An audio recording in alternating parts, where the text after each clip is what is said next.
Hello, I'm Nick Pointswright from the FCA, and in this presentation we're going to focus on the importance of conduct risk for insurers. Good conduct is fundamental to the delivery of effective and competitive markets, which will inspire the trust and confidence of consumers who use them. Put another way, we've all seen too many examples in recent years of poor conduct giving rise to significant consumer detriment and eye-watering financial consequences for firms in terms of costs of remediation, not to mention the regulatory fines.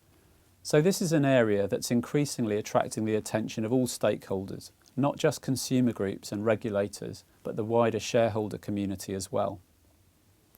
There are two aspects which we'll cover in more detail later in the presentation, which I'd like to highlight in particular. Firstly, treating customers fairly has always been and continues to be a fundamental element of delivering good conduct. But it's not the only element, and insurers will need to consider their activity in wholesale markets and the risks of financial crime, among other things, as well as TCF. Secondly, conduct is not just another risk type. To set themselves up for success, firms will need to focus less on process and controls and more on their business model, strategy and culture. Perhaps the most important aspect of conduct is that everyone has a role to play. All insurance professionals, whether you're on the board or in the business, can help to ensure good standards of conduct are upheld and consumers' trust and confidence in the insurance industry is restored. I'd now like to introduce Tim Kirk from Oliver Wyman, who's going to talk in some more depth about this important issue. Hello, my name is Tim Kirk. I'm a partner in the management consultancy firm Oliver Wyman. I'd like to thank Nick for his introduction and in this 25-minute presentation expand on some of the themes Nick has mentioned. And in my presentation, I'll draw on research that Oliver Wyman conducted in conjunction with the CII to understand the views of insurance leaders to the FCA's conduct risk agenda. I noticed we interviewed 22 CEOs and senior executives from across the industry. In particular, I'll consider insurers' perspectives on conduct risk and what I refer to as the expectation gap between the FCA and insurers. Moving beyond TCF to look at 4 key risks that many insurers have not yet adequately addressed. And finally consider how insurers should respond to the FCA's conduct risk agenda. But first of all, why is this such an important topic? Conduct regulation, affecting how insurers treat their customers, is more than ever a matter of strategic importance. As we saw at the end of March, a single regulatory announcement about reviewing back book products that had already been very well trailed to the industry and its trade body can trigger violent reaction, instantly wiping billions of pounds off the value of insurers. Core to the FCA's supervisory activity is the question, does the firm have the interests of its customers at the heart of how the business is run? And in pursuing this, the FCA has already shown that it will be a very different animal to the Financial Services Authority. But as well as being tough and cracking down on bad behaviour, Martin Wheatley, Chief Executive of the FCA, also sets out a more positive vision of a successful and competitive market where regulation is not a zero-sum game and where customers and the best firms can benefit from more competition, better products and better service. And regardless of the inquiry into the FCA's handling of the announcement that it was to investigate legacy pension products, the bigger picture is not going to change. That means the FCA getting a better deal for customers by moving from a reactive approach to a preemptive and judgment-based approach, by moving from dealing with symptoms to addressing underlying causes of customer detriment, and by moving from an approach focused only on ensuring compliance with rules to an approach that encourages firms to do the right thing in respect to the customers and the markets they operate in. Now, in its first 12 months, the FCA has been very active in setting out its views on deficiencies in the market, and its activity and thematic reviews, plus its recently published business plan and risk review, are an indication of its intent to move quickly. And that many insurers feel that this is too much too soon is an indication of the mismatch of expectations between the industry and the FCA. And this mismatch exists in 2 areas. Firstly, the role of the regulator and the level of regulatory intervention required to address any deficiencies in the market. Amongst a general concern that the regulatory burden is becoming disproportionate, concerns also include how the FCA should pursue its objectives about competition and value for money, and worries that the FCA will become a price regulator. Now, the FCA has argued against direct price regulation, but the industry's concerns are being heightened by developments such as the promise of regulation of payday lending charges, caps and pension charges, and fears of retrospective regulation of charges and legacy products. And it's very clear the FCA has concerns with the value for money achieved by some customers. Mobile phone insurance, legal expenses and add-ons, and annuities have all come under the spotlight. So, while direct price regulation or capping is unlikely to become the norm, I'd expect pressure to improve competition and value for money will in many places reduce cost to the consumer. The second area of mismatch reflects divergent views on the extent of change required by firms. Many insurers believe relatively minor adjustments are required, and the FCA's shoot first and ask questions later approach is overly aggressive. But when the results of Oliver Wyman's insurance survey are compared to a similar survey we conducted with the retail banks, albeit starting from a very different place, have moved further and faster over the past 12 to 18 months, and have embraced more wholesale change in relation to processes, products, and culture. Now, we know insurers are different to banks, but since many of the insurance clients I talk to are easily able to point to existing insurance products and practices that do not always perform well for customers, any belief that insurers will get off lightly is probably misplaced. And anyone who believes that conduct risk can be addressed by risk management and enhanced processes and controls is missing the FCA's expectations. This regulator is less interested in the sophistication of risk appetites, risk tolerances and risk plans, and much more interested in the simple issue of whether a firm's actions are ultimately detrimental to customer interests. Its agenda is focused on ensuring the strategy, leadership and culture of firms embrace good conduct. Now, the FCA articulates this by asking leaders to consider should we rather than could we before carrying out a certain activity. And this becomes a much bigger deal than having a single conduct risk policy. It becomes core to the company's strategy and culture and how each individual person in the company considers their relationship with customers and chooses to make decisions. So going forward, all insurance professionals, from board right through to frontline staff, have a responsibility to ensure that their own and their firm's behaviour, attitudes and motivations embrace good conduct and ensure that customer experiences meet expectations. Moving on from the expectation gap, a gap that insurers will need to bridge, I want to step back a moment to consider the broad overall direction in which markets and regulation are moving. And I see three clear themes. Firstly, much more openness. Secondly, much more transparency. And thirdly, much more accountability placed on firms for their actions.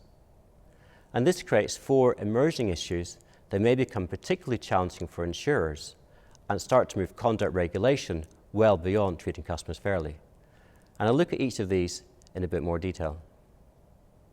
Firstly, following the rules is not enough. There will be a much greater focus on customers getting good outcomes rather than on the processes followed by insurance companies. To me, the FCA focus on customer outcomes means the product is sold to people who need it and can afford it. The customers buying the product can and do understand it, its benefits, its risks, and its costs. And that the product does what it says in the tin. It gives the protection or the returns that someone buying it would reasonably expect.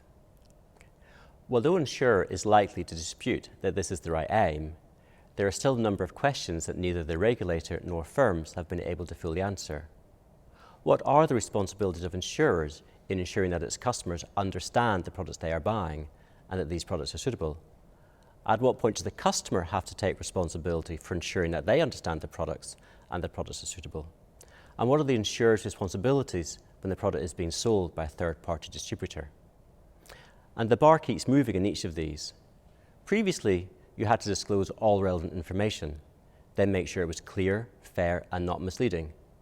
And this meant many insurers started to test to make sure customers understood the information being provided to them.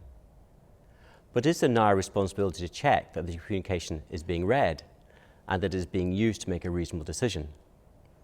How many customers can be observed not making a logical decision, such as buying an annuity priced significantly higher than leading market rates, or continuing to automatically renew home insurance, even though the premium is well above what could be achieved elsewhere, before an insurer should take some action? And what should that action be? There are no simple answers. It will vary by specific product, channel and customer. But it will become increasingly unacceptable for insurers to observe poor customer outcomes and take no action, particularly when this occurs systematically. The question of insurer responsibility for conduct of distributors has also been on the table for a long time. And I can see that insurers will increasingly be expected to monitor and potentially be accountable for distributors' customer outcomes. If the insurer is aware that a significant number of customers aren't receiving good outcomes from a distributor or a channel, they'll be expected to take action. And if they're not aware of a widespread failing by a distributor, then they will be asked why they did not do more to check the good customer outcomes were being achieved. And this same focus on outcomes will apply to any situation where the insurer uses delegated authorities or outsourced service providers. The insurer remains responsible for the actions of their agents. In a world focused on outcomes, a defence that we did nothing wrong because we followed the rules will be of little consequence if the outcome for customers was palpably poor. The second key emerging risk is that ultra-transparency means that all products and services will need to stand up to greater public and regulatory scrutiny to prove that they offer value for money. Now, there is, of course, a general consensus that products should be fairly priced and offer value for money. But there's much less clarity in what this means, and no agreement about whether high prices or high margins necessarily mean that the customer's got poor value. In my view, value for money is going to become increasingly important to this regulator. The FCA will seek to improve competition and transparency and will intervene directly on behalf of consumers who are unable to determine if a policy represents a good deal. Interestingly, our research showed that this is not seen as bad news by all insurers. There are insurers who believe that both they and their customers will benefit from more transparency and from efforts to make value for money easier to assess. And this conforms with the FCA's view that a more competitive market, which treats its customers better, is good for the industry. Overall, it's essential that each insurer puts itself on their front foot by reviewing their products and by making sure they can justify the value for money these products offer. And in making this assessment, value for money is not just about price or margin. It's unrealistic to say that a margin of X or a claims level of Y is unfair to customers. But where profit is unusually high, this will need to be justified. And this may be, for example, because it's a new product where the risk involves greater uncertainty, or that claims are volatile over the medium to long term, meaning that a short-term assessment of margin is inappropriate. There's also a simple question of whether one company's product is cheaper because it offers better value for money, or because it has misunderstood the risk. While there is no single metric that defines where good value turns into poor value, management teams should develop some clear guidance to alert them to products that may offer poor value and the product may need to be reassessed. Society is moving to one of ultra-transparency and accountability. Unless your product can stand up to public scrutiny, it is at risk. The test probably for insurers is to ask how the regulator, media and customers would react if all the details of a product were fully transparent and in the public domain: charges, commissions, claims levels, margins, and so on. If the answer to this question starts to feel uncomfortable, then action is probably required. The third key emerging risk is the drive for equality. In future, I think there will be increasing pressure on insurers to ensure there's greater equality between customers. Now, while insurers can accept that some customer groups are priced out of the market or otherwise disadvantaged due to the nature of their risk, this logic is unattractive from a perspective of public policy, where insurance is viewed as a social good. And as we've seen already in relation to gender-neutral pricing and flood insurance, government will directly intervene in the market under the guise of promoting equality. Given this trend, insurers need to consider whether current approaches to pricing and distribution are at risk from regulators or legislators who are keen to remove any sense that certain customer groups are being disadvantaged. One particular area that may need to be reconsidered is the pricing of new versus existing customers. While almost all insurers I speak to say that they'd like to reward loyal customers, it's common practice across many product lines to offer better rates to new customers or customers who shop around than to existing customers or non-shoppers. And this has been insurers' rational response to market and consumer behaviour, and there's a reasonable fear of a massive first-mover disadvantage should any firm try to change tack on their own. Now, I don't believe that regulators should prohibit differential pricing as a way of insurers growing market share or rewarding loyalty, and nor should all customers be required to be offered an equal price. Lower risk customers should reasonably expect to pay less. And it should be unacceptable for an insurer to take a small or negative margin in the early years of a customer relationship in the expectation of a higher margin over time. But I also think there's clearly a spectrum between recovering initial investment in acquiring a customer and deliberately exploiting customer inertia over the longer term of a contract. And insurers need to consider what they see as the boundaries of acceptable behaviour and be clear about where their own risk appetite lies. The fourth key emerging risk is around the use of customer data and information. The advance of technology and big data opens up magnificent innovation opportunities for insurers in product design, pricing, customer targeting, servicing and claims management. But even while operating within the boundaries of the law, there's still questions about the limits of what is acceptable and unacceptable use of customer data.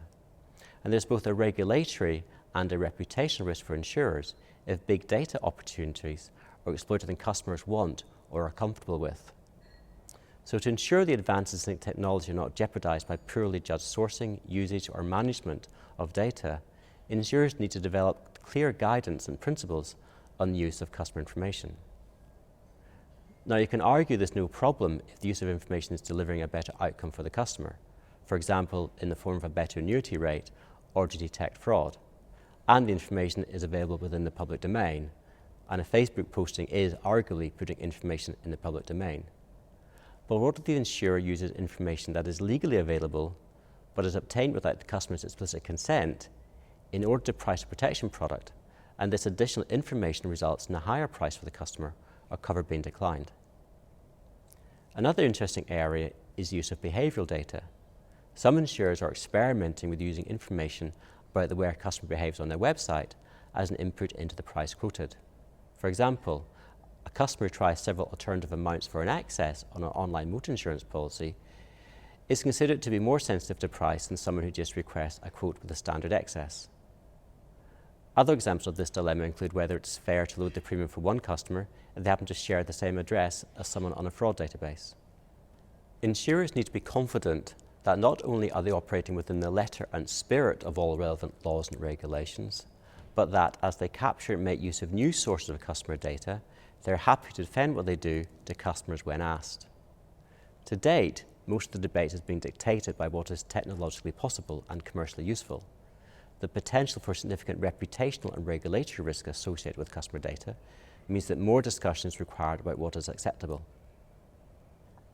As well as considering how they use customer data, insurers also need to think about how they store and manage it. For example, if relying on information not knowingly or directly provided by the customer, how to ensure that it is verified?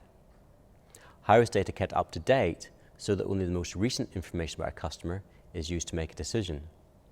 How is data kept secure so that it is not lost or stolen? As the amount of available personal data being captured and stored grows, the challenge increases. And I expect to see the regulator being much more vigilant and less tolerant in this area. Through our work, we've come to view 5 steps as critical in achieving lasting progress in embedding a positive and business-driven response to conduct regulation. Step 1 is to define your conduct risk appetite and obtain senior stakeholder buy-in. The conduct issue is not black and white. Each insurer needs to decide its views on the relationship it wants with its customers, its regulators, and society more broadly. In other words, its own appetite or tolerance for conduct risk. Insurers need to make judgments and define what conduct risk appetite means in practice. For example, how content are you to profit from imperfections in the market such as customer inertia, even when this is within the rules?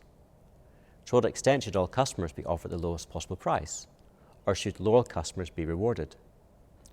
To what extent does conduct risk appetite extend to include the behaviour of distributors? These are discussions that reflect fundamental beliefs about the nature of the relationship with customers and should really be led by the board. It also needs to be made tangible across the business. This means leaders and decision makers help to recognise the importance of getting conduct risk right, help to understand their individual role in doing this, help to make better decisions, and require to accept the need for change, even if it means disrupting what has become accepted practice or the unwritten ground rules of the business. Step 2, perform a conduct risk diagnostic to identify the changes required. Now, in reality, this is not new, and many insurers will have done this already, so I won't spend too much time on it. But it is important to recalibrate the standards being tested against as the FCA's expectations become clearer, and to take a properly self-critical view on what's reasonable. Typically, a diagnostic will look across key processes covering the customer experience: product design and governance, marketing and promotions, sales and targeting, after-sales service, claims and complaints handling, as well as looking at management information, controls and culture within the firm. This identifies areas posing most risk of customer detriment and areas where there may be inadequate controls to manage the risk. In doing a diagnostic, we often adopt a follow-the-money approach, focusing most heavily in those areas where significant revenues or margins are being generated or where there is the fastest growth. Step 3, strengthen tools, processes and controls. I'll focus here mainly on management information, as it's still an area where insurers feel further progress is needed. In the past, the response to TCF tended to become more and more MI packs, largely populated in green. It's clear that more MI is not the answer, and firms should instead focus on MI that explicitly looks at customer outcomes more than processes and controls, that highlights exceptions and outliers, identifying and quantifying the customers getting poor outcomes, not just reporting averages, and that is more forward-looking to identify emerging risks rather than waiting for them to materialise. MI should also give a 360-degree view of the business to management, reflecting the experiences and attitudes of the firm, its product lines and practices, from customers, employees, internal monitoring and audit programs, the regulator and politicians, and the media. Monitoring these last three, the media, the regulator and politicians, strategically is important. These provide the early warning indications of where radical reform may come from. Pressure on annuities, for example, was mounting for quite some time before the budget announcement. Step 4, realign the business model with good customer outcomes. For me, a key activity not yet fully adopted is to analyse the firm's business model and strategy. This is a two-step process. Firstly, analyse the business model and strategy to identify where revenues and profits may be being earned from or contribute to bad customer outcomes. Does it mean, for example, where they are derived from non-exploitation of customer inertia, customer rational behaviour, or customers' lack of knowledge? Now, this starts to take in the realms of behavioural economics, which I don't want to get into just now, but it's clear that the FCA will expect you not to profit from these aspects of the market and consumer behaviour. Reviewing the business model also means looking at where current business practices stand in the way of customers making the best decisions, such as selling complex products to less sophisticated customers, headline rates that disguise other charges or costs that are in general not transparent or easily understandable and comparable, significant and unexpected exclusions from policy cover or unclear features, offering products with poor value for money, high commission levels and aggressive sales techniques, and building a business case assuming very high uptake rates on add-on products or cross-selling. A business strategy heavily reliant on tactics such as these will come under pressure to evidence that it is not detrimental to customers' interests. The second step is to identify how to move away from reliance on these profits. Some of these may be actions that can be taken now, and some may be actions where it is reasonable to wait and see when the regulator acts or the industry starts to move as a whole, such as where unilateral action has a massive first mover disadvantage. But given the speed at which this regulator is moving, it makes sense now to understand the sensitivity of the business to significant changes to the status quo, to identify the revenues and profits that may be at risk, and to identify plans to reduce reliance on these. In fairly short time, I'd expect significant shifts of market share between firms which are well prepared for change and have relevant plans in place, such as through using customer analytics to gain a better understanding of their needs, and firms which are merely reactive, remaining resistant to change before delivering an uncoordinated response. Step 5. Reinforce through leadership behaviour, culture, training and incentives. Everything outlined already, though, will fail if the tone at the top and the messages given by leaders do not reinforce the need to put customers at the heart of the business and to embrace a culture of ethics and integrity.